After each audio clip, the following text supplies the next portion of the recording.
Hi, I'm Anthony Galdi. Welcome to the music edition of Behind the Emerald Curtain. Today we'll visit an important member of the orchestra, the percussionist. We'll learn why specific sounds are used, how they're woven into the musical tapestry of the show, and what it takes to perform it on a nightly basis. Now let's go below the stage for a look at the hard-hitting percussion of Wicked. I had worked with Andy Jones as a percussionist. I knew him through friends, and Andy was Chicago-based. And I actually brought him to New York, or asked him if he would come to New York to do Wicked. He was the most creative percussionist that I had ever encountered, and therefore I wanted him to be part of the putting together the music of the show if I could get him to do it.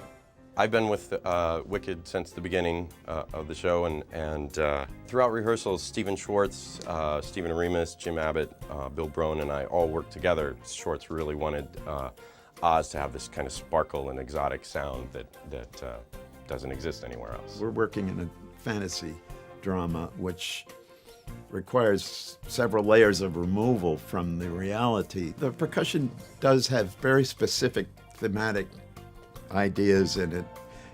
It must follow the characterization and the drama very closely. Glinda has a lot of the high and sparkly sounds, bells and sleigh bells and triangles. Elphaba uses a lot more earthy sounds. There's some rattles and nut shakers and some African percussion, and I use instruments that kind of ground her and kind of maybe Native American or maybe African culture to make her feel more kind of earthy and shaman-like. It insinuates itself in the listener's mind, I think, and helps operate in the drama, such as portraying the monkeys with the wood. This was actually Bill Brohn's idea. He wanted a collection of high wood sounds for the monkeys. You can kind of hear their hands or that tapping as they run around in the trees.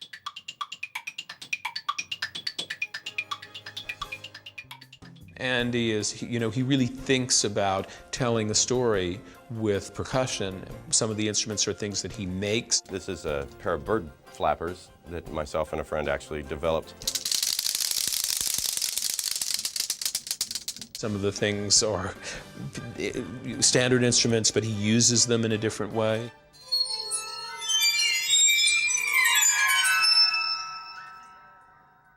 The percussion at Wicked is in its own room, separate from the rest of the orchestra. Part of the reason is there's 59 instruments and it takes up a lot of real estate. I would have probably taken up a quarter of the pit. But another reason is just the sounds. You put those in a pit, you might get the big sounds, you're probably not going to get the little sounds. Whereas in isolation, in my own separate room, they can really focus in on the smaller sounds and not lose that.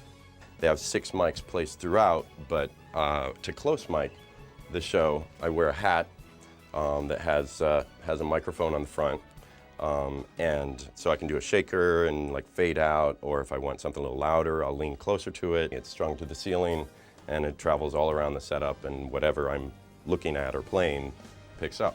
I have a video of the conductor, and there's 3 TVs in the room so that any direction I face, I can see him. Before the show, if there's a question or whatever, I have a microphone, a direct line to him. He looks to the left for the orchestral side, he looks to the right for the rhythm side, but for the harp and myself, I can kind of tell that when he looks straight into the camera and he's giving me a note or a direction or something like that. The work with Stephen and Andy, might I add, was particularly fruitful, I think. I think I have the arsenal of standard orchestral percussion or instruments that are used on a lot of shows. But then I think I have some kind of wild instruments that are really not normally used in theater, but really bring out an exotic kind of edge to Oz. Essentially, I just asked him to be creative and participate, and he did, obviously, brilliantly.